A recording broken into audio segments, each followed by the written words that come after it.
sangaji micil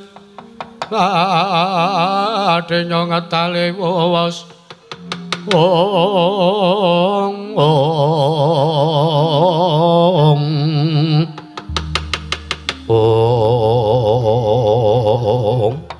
Astungara sidam sikaring bawana langgeng Kakang Narada Kakang Resi Kaneka Putra mergi sang marudayang pak mong Buk bolong ali cedhe sapa sing gawe nangka bosok dikopyokari betone iki wonten timbalan paduka Adi Pramesti Bathara Guru Kakang Narada inggih Kakang kula wonten dawuh punapi Adi Guru sayekti anggen ulun damel karti sampeka damel pejahipun Panakawan Bagong menika ulun badhe damel ringkipun Kakang Semar menawi Kakang Semar inggih tertentu ingkang sakmangke Kakang Semar badhe nandhang lelara badhe nandhang ruga menawi Kakang Semar nandhang ruga ing sakmangke mboten dangu malih Kakang Semar badhe seda menawi Kakang Semar seda Pandhawa ngrantes awit datan nggadahi pamong menawi Pandhawa ngrantes sami nandhang ruga tumuli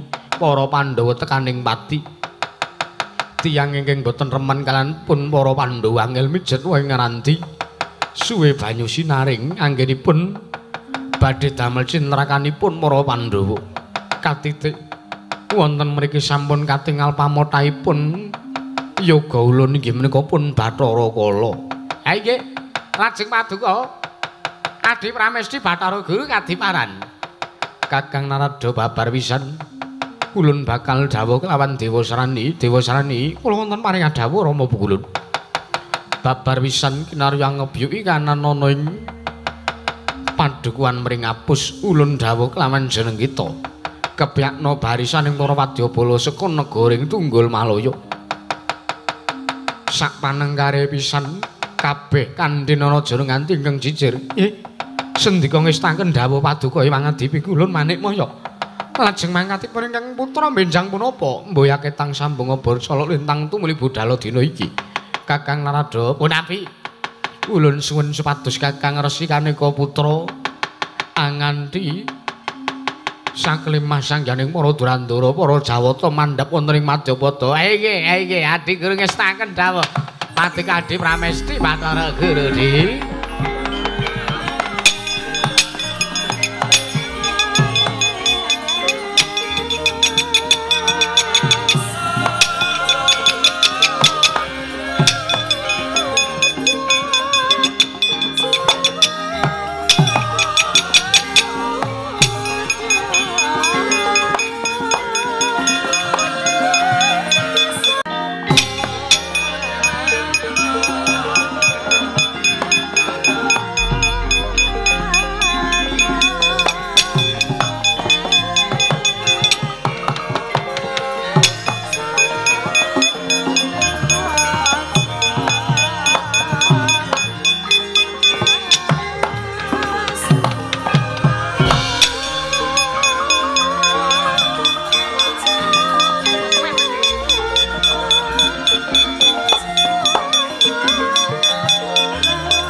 Weh lamunyo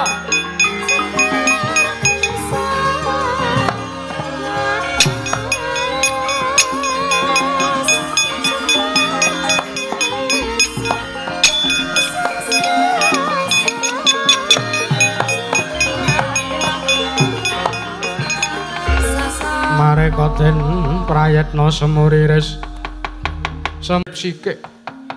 Kuwi saya atas malah cangkeme pake. Ih. Ngono amit pasang Kalimantan B ki Lurah Semar. Piye anu man? Kepareng kula sowan wonten ngersanipun ki Lurah Semar Badranaya kula ngaturaken sembah bekti kula kunjuk. Tak tampa tiba padha-padha. Piye kabare? Kabare Kendali Sada piye?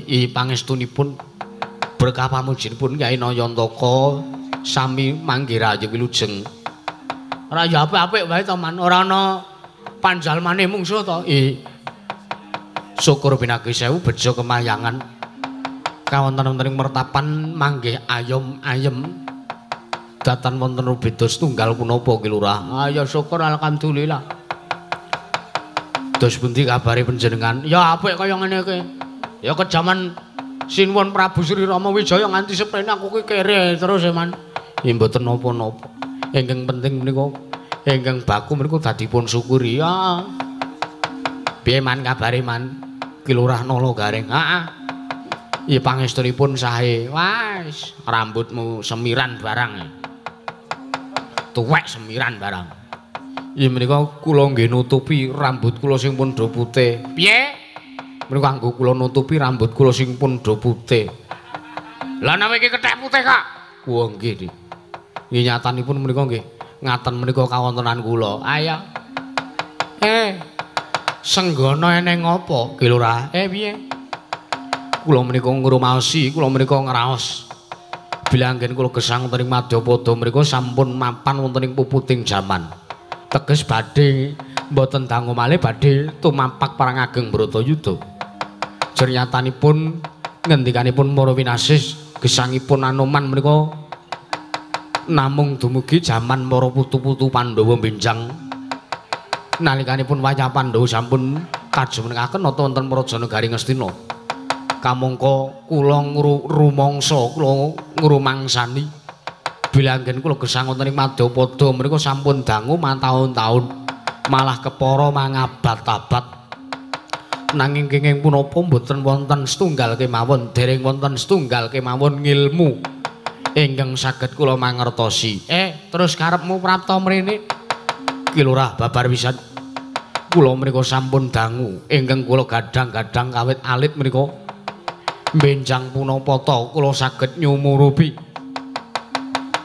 kula saged mangertosi, kula saged midhanget wedharaning ilmu lepas sangkan paraning dumadi gandeng ingkang kula jangkah ingkang kula rasa treptuin pantes mejangaken ilmu lepas sangkan paraning dumadi menika mboten sanes kejawi namung Ki Lurah Semar Badranaya pramila kula suwonten ngarsanipun Ki Lurah Nayantaka kedua mejangaken wonten ngarsanipun ingkang abdipun senggana menapa ta werdinipun ngilmu lepas sangkan paraning dumadi Kyai. Kaki atri sang kapirang ore nanggol kinambet kempet.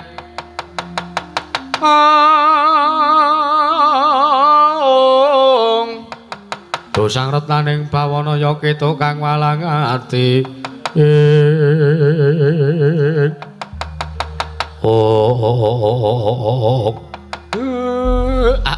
Ambel kekek sak dulita mel Anoman wonten timbalan. Janjane iki lakone apa kowe teka sing ta jaluk apa? Ngoe man. Aku arep mbangun desa kok kowe ngisruh. Lho nuwun sewu. Mbok bilih pancen kula kanggep nyelo-nyelo kula kanggep lanceng nggih mboten napa-napa. Sekinten iki Lurah Bagong badhe nglajengaken nggenipun bangun desa. Kula sumanggaken nanging nggih baken sak rampitipun menika Kyai Semar kula suwun supados mejangaken ngilmu lepas sangkan paraning dumadi. Piye apike Bagong? Ya wis ora apa-apa.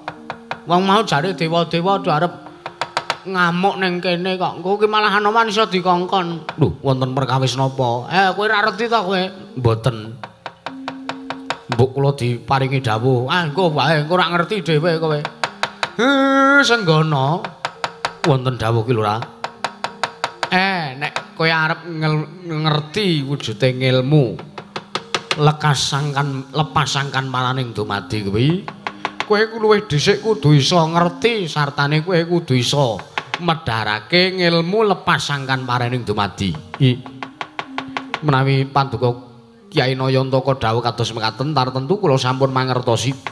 Dun kula sampun ngregem wedharaning ilmu lepas sangkan parening dumadi. Mbel, lho kok mbel. Saka rai-raimu ki ketok nek kowe urung dong ngilmu sangkan parening dumadi kowe ora ngerti. Lho, kula menika estu kula mangertosi tenan. Jajal. Nek pancen kowe ngerti sartane kowe wis nampa ajaran ngilmu sangkan paraning dumadi. Jal aku tak krungu. Omongo Anoman. Oh ngaten ki Lurah ya. Sejatosipun kawruh ngilmu sangkan paraning dumadi menika namung ngrembak babakan gesangipun titah wonten ing Madapada. Mbuh menika menungsa, mbuh menika kewan. Ingkang sejatosipun menungsa menika gesang wonten ing tigang alam. Leres napa mboten? Mbuh, coba meneh. Terusane piye kok bener apa ora? Menungsa menika gesang wonten ing tigang alam. Telung alam sing siji inggih menika alam ingkang dipun wastani alam purwa. Alam purwa menika nalikanipun menungsa menika tasih mapan wonten nggawa garbaning Kang Ibu, tasih mapan dereng wujud manungsa dewasa tasih bayi nanging tasih dipun kandhut dening Kang Ibu. Menika menungsa gesang wonten ing alam purwa, lajeng ingkang angka kalih menungsa gesang wonten ing alam madya. Alam madya menika inggih alam kula kaliyan alam panjenengan menika. Teges menungsa menika nglampahi gesang wonten ing Madyapada menika alam madya. Iya, bener napa mboten? Mbuh tak krungu sik kok. Lajeng ingkang angka 3 menungsa menika gesang wonten ing alam wasana. Alam wasana menika menungsa menawi sampun pejah tartemtu dipun lebetaken wonten ing liang kubur. Supados sakmangke pikantuk pengadilaning Gusti Kang Maha Nasa. Menika ngilmu sangkan paraning dumadi teges menungsa gesang wonten ing alam purwa, madya lan wasana. Menika Kyai. Apik. Gene kowe ngerti? Mangertos. Terus karepmu piye? Kula mriku pengin dipun wejang ngilmu pasangkan paraning dumadi. Ya gek njalukan ning Bapak. Aku saguh. Aku saguh mejang kowe ngilmu pasangkan paraning dumadi. Ning ana syarate. Kekudahanipun Kyai Semar menapa? Kae musuh sing do tekan pring apus kae undurna. Malah ngaten kula nyuwun pamit madal pasilan. Ngati-ati aja kaya bocah cilik. Nala Garing Petruk Bagong do temandang. Nggih, Pak. Nggih, Pak. Nggih, Pak. Ngestake dawuh. Njaluk pamit, Pak.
naga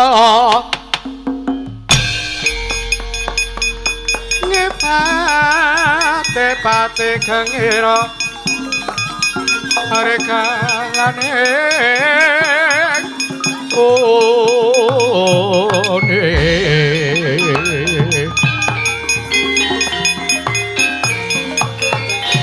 naga makekean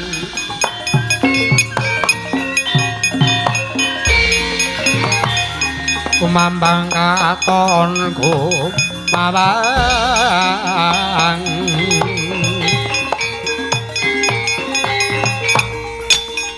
wis sanya mangambakise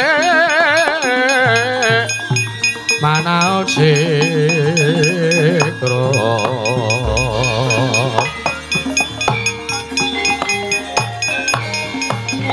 marang risang kayu simi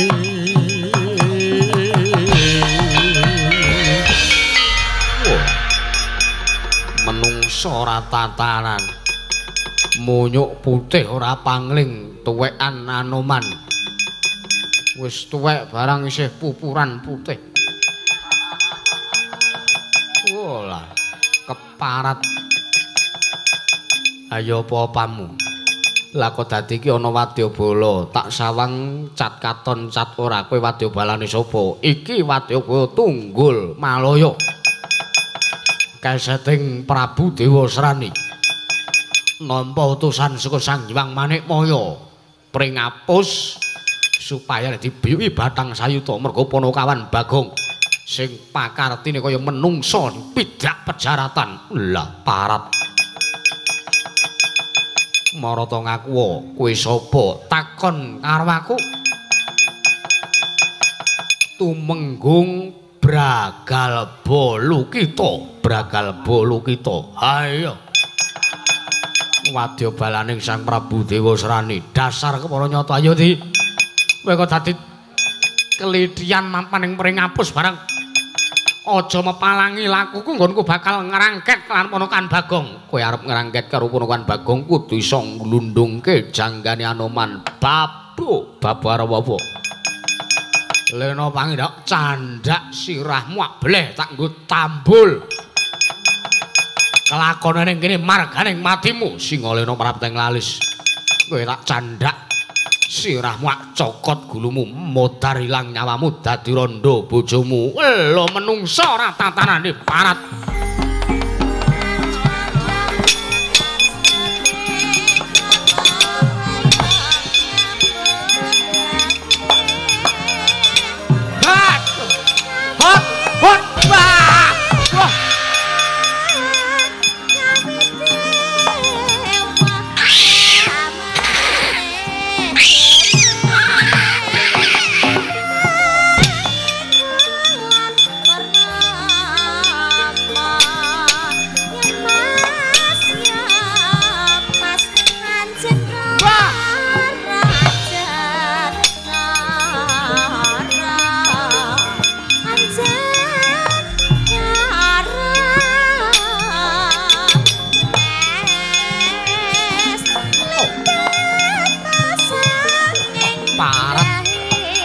ndel kowe maju yo as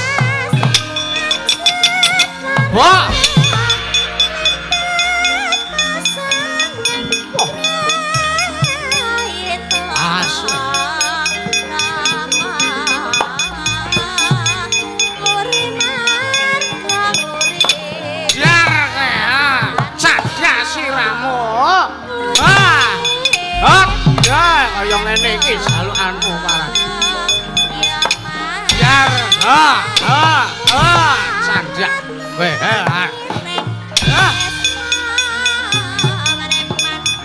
jar kowe parang sambato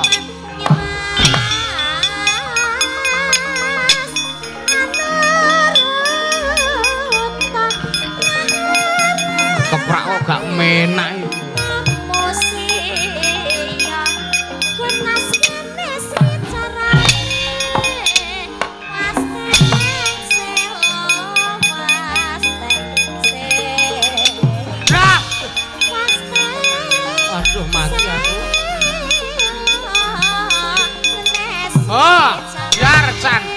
Hot, hot, mati. Hot. Dah. Oh, bahaya. Oh. Mati aku. Wah. Wah. Wah. Wah. Wah. Wah. Wah. Ya. Wah.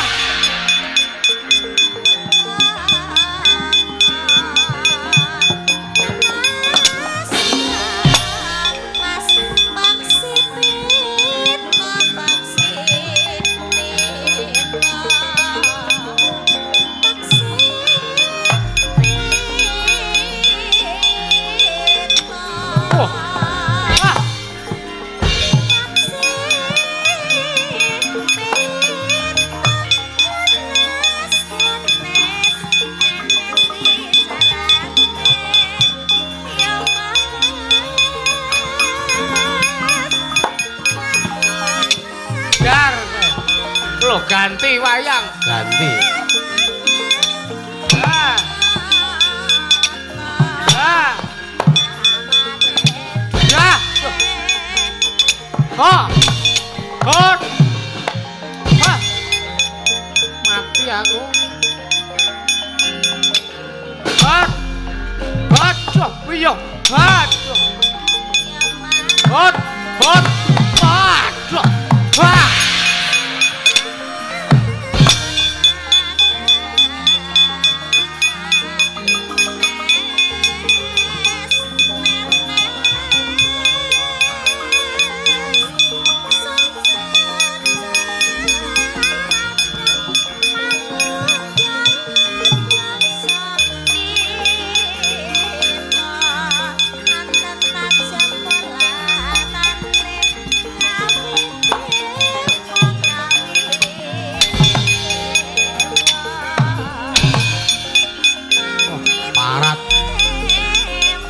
Iblis.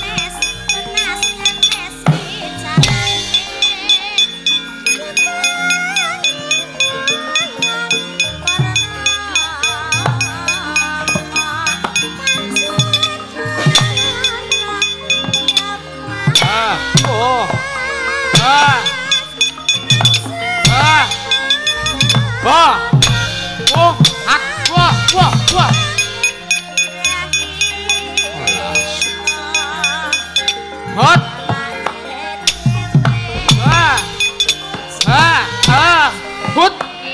Wah. Hot. Hot. Ah. Oh. Oh. Ah. Oh. Ah. Oh. Ah. Yo. Oh. Oh. Hot. Ah.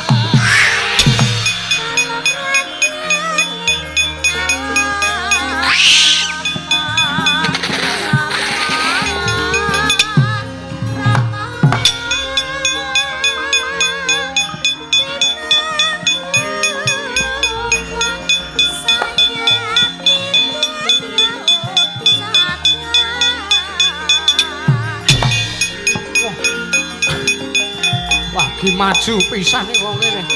Ha.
wujudmu kok ngene.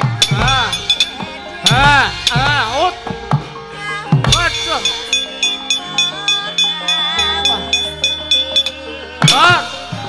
Aduh. Wah.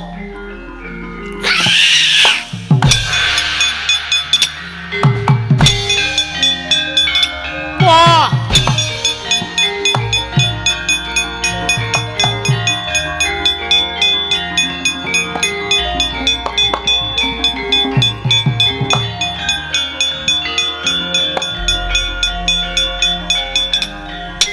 Mundur wae, mundur.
Kahangkro sesumbar mawa lindho bumi kuncing kumaludo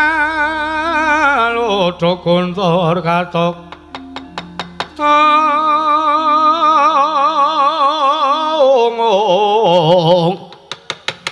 kumaludo guntur katok kula membak banyu kang kumambang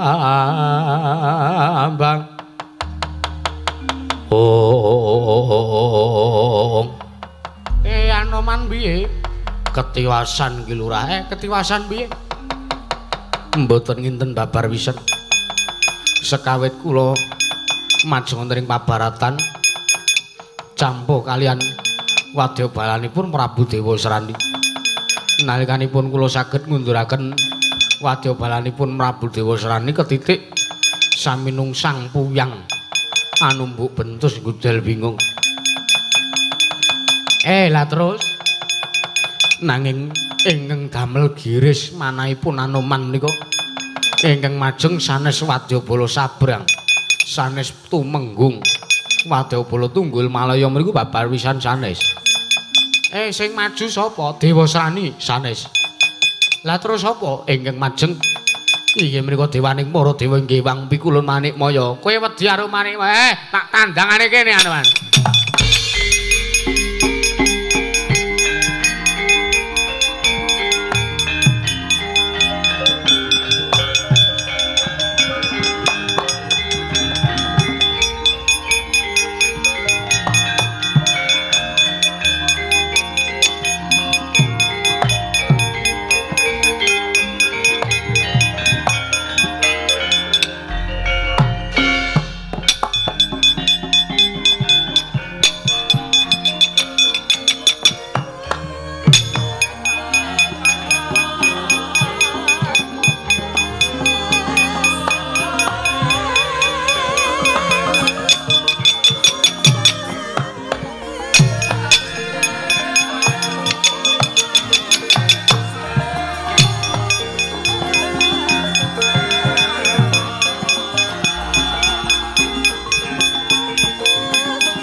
nuwun sembah niring ulun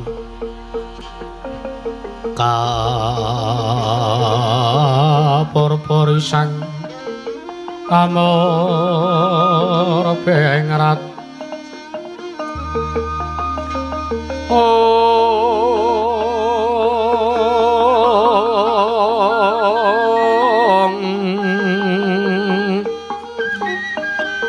Meringsa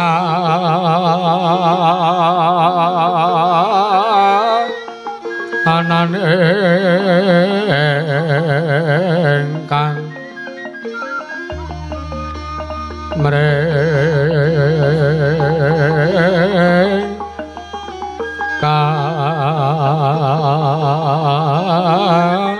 lan sing kasih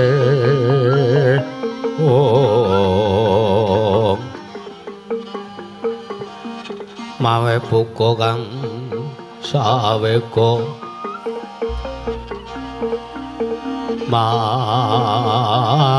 masiring telahan iwang kanan mamuju ing uri jenayaking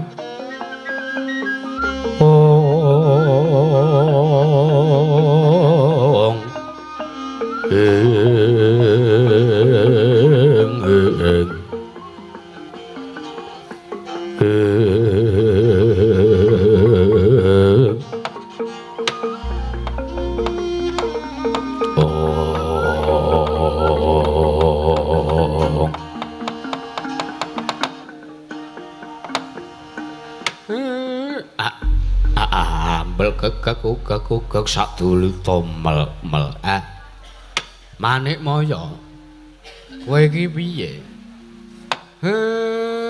aku kok kaget sekawit kowe ngamuk-ngamuk sekawit kowe nesu-nesu nganti aku krungu atur saka Anoman yen to kowe utusan karo anakmu si Dewa Serani supaya ning ngepyake gelaring baris para wadyabala niatmu arep mblengket arep mikut karo anakku Bagong nggih pukulun lah kok sakniki paduka prapta teng mriki rawuh teng omah mongko kanthi srana aris mesem guyu terus ngrangkul bapak enten apa pukulun niki do mboten jaga perasaan kula soalnya ora ngerti pengarepe ngelih ra memangan kok. Direwangi mangan peluk liyane do etel mangan. Ya ming dongaku muga-muga ora keselak garpune. Piye guru eneng apa? Astungkara Sidam sikaring bawana langgeng. Kakang Ismaya, piye? Sekawit estunipun anggenipun ingkang rayi nggadahi niat tuwinancah ingkang kados mekaten menika namung kandhek wonten ing pangucap teges mboten tumus wonten telenging manahipun ingkang arayipun Manik Maya ateges ulun menika namung badhe anodi dumateng sepinten kekiyatanipun Kakang Ismaya ulun menika namung badhe anodi dumateng sepinten ageng palimarmanipun Kakang Ismaya wonten ngarsanipun ingkang rayipun Manik Maya katitik malah wonten utusaning adil inggih menika pun yoga ulun pun mayangkara ingkang sekawit saged ngunduraken sangjaning para wadyabala saking Tunggul Malaya Kakang tartentu menawi ingkang majeng utawi ingkang dados mangsaipun Anoman menika para Jawata tartentu Anoman mboya bakal saged ngunduraken sangya para Durandara Kakang bocah kok senengane gawe cerita bocah kok senengane gawe ukara lah terus piye nek ngono lehmu nganggep lehmu ngluputke karo anakku Bagong iki ora tumus sakjroning batinmu nek ngono ora mung kandheng ning pangucap Manik Maya inggih kasinggihan Kakang jernyatanipun ulun ugi mboya badhe negakaken awit Panakawan Bagong menika tasih Atmaja ulun piyambak teka ulun tega ngendhak singara kan pun Panakawan Bagong. Kinarya ijalipun babar wisan Kakang Semar saat majanipun inggih menika punala gareng kalian Petruk Kejawi Bagong. Dinten sak mangke ulun kanthi minggah wonten ing Kayewangan Suralaya Kakang. Arep ngopo? Inggih dep-dep raos tresnanipun ingkang rayi tuwin kula nyuwun pangapunten. Awit rikala Kakang Ismaya tasih mapan wonten ing Kayewangan, kula tansah gendhak sikara kelawan jengandika Kakang Ismaya inggih Kakang Semar Badranaya. Ora apa-apa Manikmaya. Aku ki ora blereng marang kadonyan, aku ora blereng marang kaendahaning kahanan ana ing Kahyangan Suralaya. Ora sah. Aku mapan ning Madyapada kiri arepa kaya ngene kananku arepa sarwa-sarwi kekurangan, arepa sarwa-sarwi prasaja ning atiku wis ayem, atiku wis tentrem. Ngono. Dadi ora usah dadak ketayan, ora usah dadak kowe repot-repot nganti karo aku tojak munggah Kahyangan. Ora usah Manikmaya.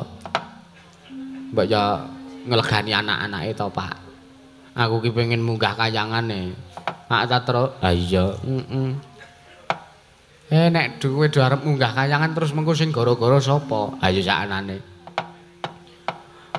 Bojoku ana. Mosok limbukan pindho? Ora apa-apa. Mau limbukan terus kok diteruske meneh limbukane kok sing karo. Lah terus piye Manikmaya? Babar pisan saged mboya saged kersa mboya kersa Kakang Ismaya nala gareng lan Petruk kedah purun sartanipun kedah kesdu kula kanthi minggah wonten ing Kayewangan. Piye Bagong? Apa Pak? Aku arep dijak munggah Kahyangan karo Manikmaya. Kira-kira kowe nek tak tinggal ngono kepiye? Ya ditinggal ora apa-apa. Bapak arep dijak munggah Kahyangan ki engko ora ya mesti digawani plemper tangga jiwa. Ora apa-apa, Pak, ora apa-apa. Waton kabeh nggone bapak arep munggah Kahyangan kowe kanggo srana anakmu ya aku iki kasil aku arep bangun desa lakonono. Ora apa-apa, Pak. Sing penting mengko bapak bali nggawa wujute plemper tangga jiwa, Pak. Nyan seswa matur marang risang Mahayaki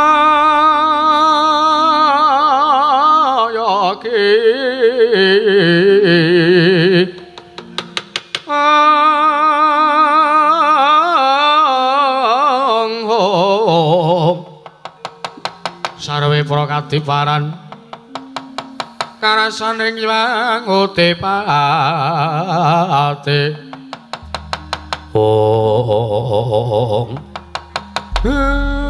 nek pancen ngono karepmu gandeng anakku Bagong wis nglelani sartane dheweke sago nek to tak tinggal dhewe.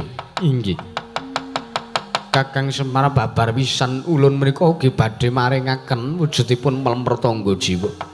Nanging langkung prayoga menawi Kakang Ismaya menika langkung rumiyin kula aturi supados tinja wonten ing Kayewangan Suralaya. Nek ngono ayo nala gareng Petra ayo tak kanthi to Le. Monggo Pak kula dherekaken. Ayo Pak tak dhereke. Ngati-ati lho, Truk. Bapak karo gareng. Ya, Kang.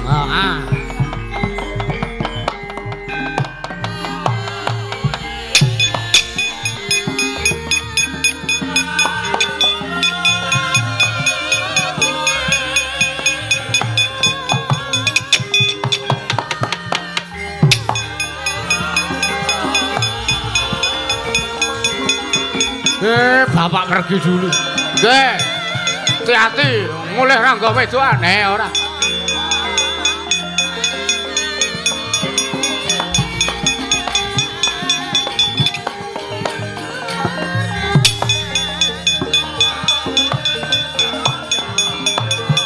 Saya Kang.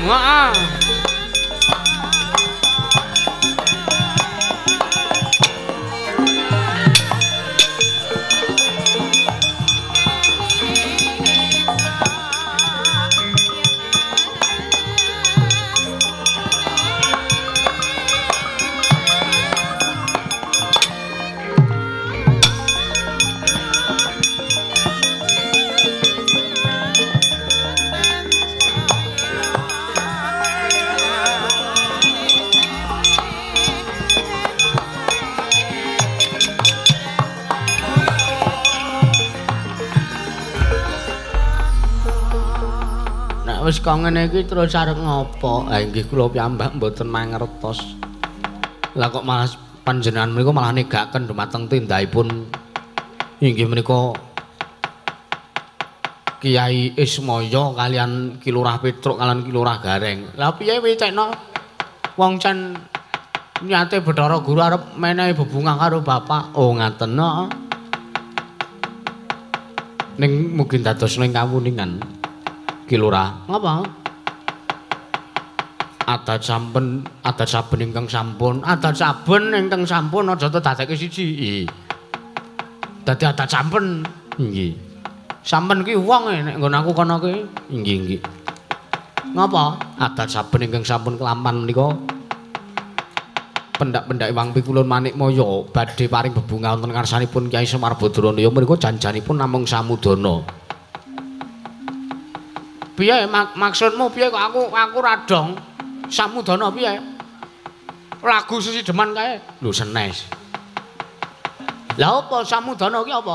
Samudana mriku namung etok-etok samudana mriku satosipun mboten kababar dados pakarti nanging namung kandhek wonten ing pangucap. Oh alah ngapusi inggih. Terus lah kula ajrih menawi ing sak mangke anggenipun Ki Lurah Semar dipun beto wonten ing kahyangan mriku namung badhe dipun gendhak sikara tumuli mboten siyos dipun paringi bebungah, mboten siyos diparingi wujudipun pranatangga jiwa, malah Kyai Semar dipun cemplungaken wonten ing Kawah Candra-Dimuka. Menika ingkang kedadipun ngantos atos lho Ki Lurah. Ah ora.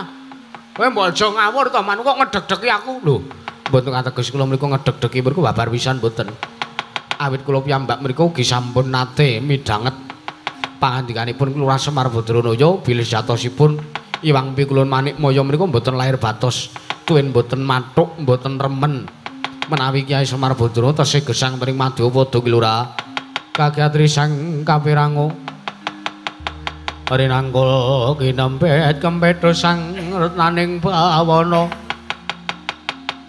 Ya tukang malang ati ya tukang kutuk gareng.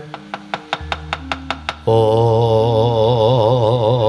walah gek terus piye iki?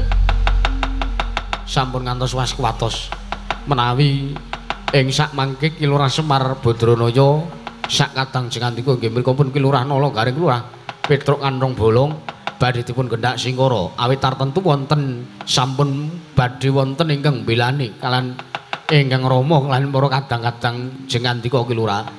Terus apa sing mbelani nek aku kaya ngene iki? Kok ya mau ki dadak tak tegake kok ya mau dadak tak keparengke. Ngerti tak gondeli.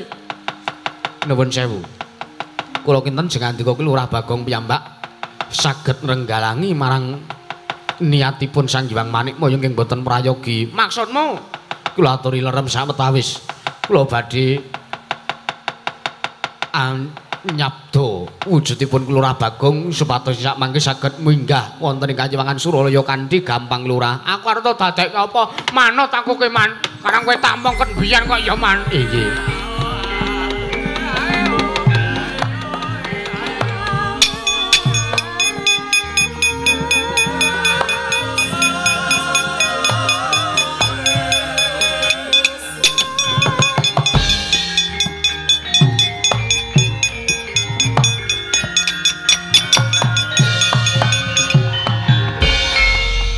Lah menawi sampun wujud kados mekaten menika tartentu jengandika Sang Ki Lurah Bagong saged munggah wonten ing Kayiwangan Suralaya kanthi gampil. Aku dadi apa ya? Panjenengan dados panengah Pandhawa Raden Arjuna. Awit Raden Arjuna menika gadhah wewenang munggah wonten ing Kayiwangan. Menika mboten badhe wonten sarosikunipun, mboten badhe wonten inggih menika walatipun saking para Jawata. Heeh ning mengko nyetrum e. Terus iki piye? Lah inggih nuwun sewu karang kawontenanipun Jawa. Heeh. Grane kodanan nyetrum cangkem majegrak. Aku dadi Janaka iki man. Jengandika menika dados wujudipun Raden Arjuna. Wela dalah. Wong ilahing lho, kok ilahing pripun? Janaka iki Raden Janaka mriku mboten kok hingilahing. Hingilahing mriku dewa. Jagat pangesungkur wayah loro jagat. Wasisaning Bathara. Lam-lam parjiwat. Boyo mirat boyo ingsun. Sun remet dadya batako. Kakang Senggono. Kok yo ngawur. Ya kleru kok yo. Senggono sak kulina. Ayo. Sampeyan menika kok ya sing aneh suwantene coba. Iya. Ayo. Kakang Anoman wonten dawuh Raden. Ndak suwun supaya sira Kakang Senggono njaga mangkanen oning Padukuhan Mringapus. Mergo meneh aku bakal lumarep ning Kanyuwangan Sula. Bakal suwana saning wong kulon manekmu. Mergo ndak rasa nggon Kakang Semar buyung ning kayangan kuwi mengko ngomong bekal digawe cintaken krenah pacing Kakang Semar bodho. Nuwun sewu panjenengan menika guneman napa kombang ajeng isep madu. Ah wis ya pokoke ngene wae tak budal aku. Nggih ngisraken dawuh. Lajeng kula kedah menapa? Kowe takon jaga Mringapus. Iya. Aja ngasi ana cerita sumuruping dom kewalik. Dom sumuruping cerita ingkang blabar ning jaratan. Daratan kok jaratan. Enggak, ya kuwi pokoke. Wah, jan wis rumasaku kok. Terus aku nek wis munggah kayanganku aku terus piye? Iya. Matur kemawon bila badhe mboyong wangsul Kyai Semar Badrana ya ngono. Iya. Nek ora diparingke menawi mboten dipun paringaken jengandika mriku nggadahi kadigdayan. Tartemtu ing sak mangke saged ngamuk wonten ing Kanyuwangan Suralaya. Weh lah apik. Gaweanmu kok apik timen. Nggih. Menawi mboten sae senes gawean kula. Heeh. Wis ngono wae aku tak munggah kayangan. Nggih. Tak jaluk kanthi banget reksanen kanan Padukuhan Mringapus ya, Man. Nggih. Ngestaken dawuh sing andika Lurah Bagong. Heeh.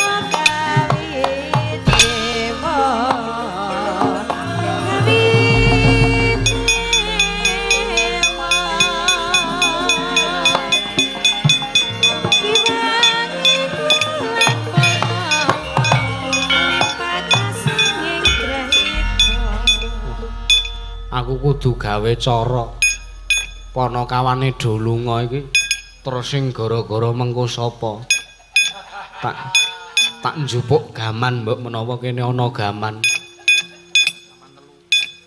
Walah iya ning ngarep. Walah iblis iki. Walah iki. Wah. Rumah saku aku arep kethek kae pinter iso gawe apa-apa. Tak sebdane ben dadi wujud panakawan ben enek sing gara-gara mengko.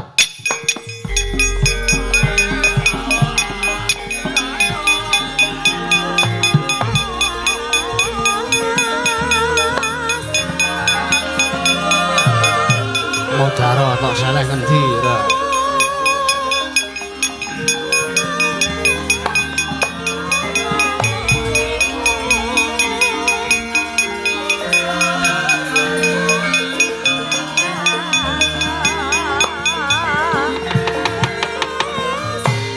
Mari kita lihat Panjak kebingungan menika. Dar bingung to dengek ngendi. Kok senengane ndeleh dhewe kok. Ora mat. Ora pertilen nyimpen. Nggih lah. Urung tak badarke nek urung ketemu. Wes.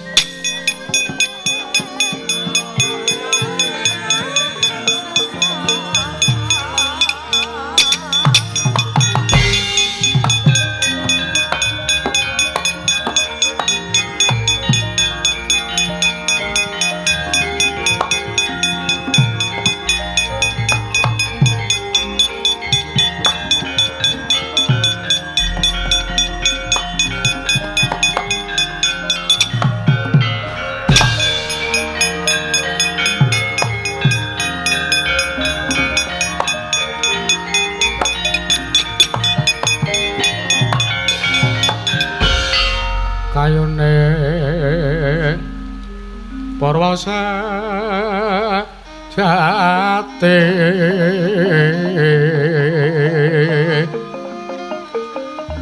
pangira caket gedeng pinaryara mampir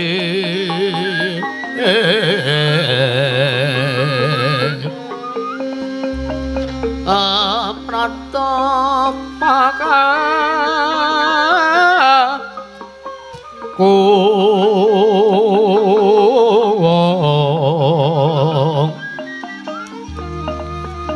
kembang lintang salaka langit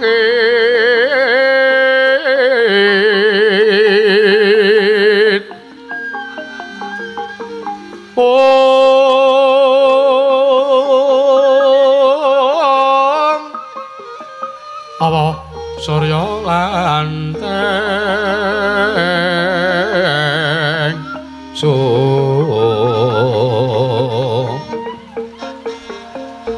kasirat punan hutan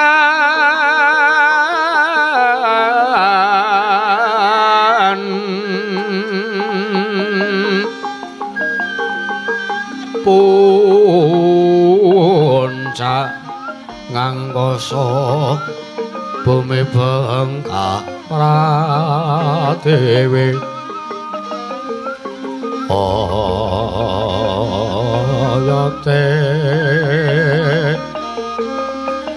ayate bayu bajra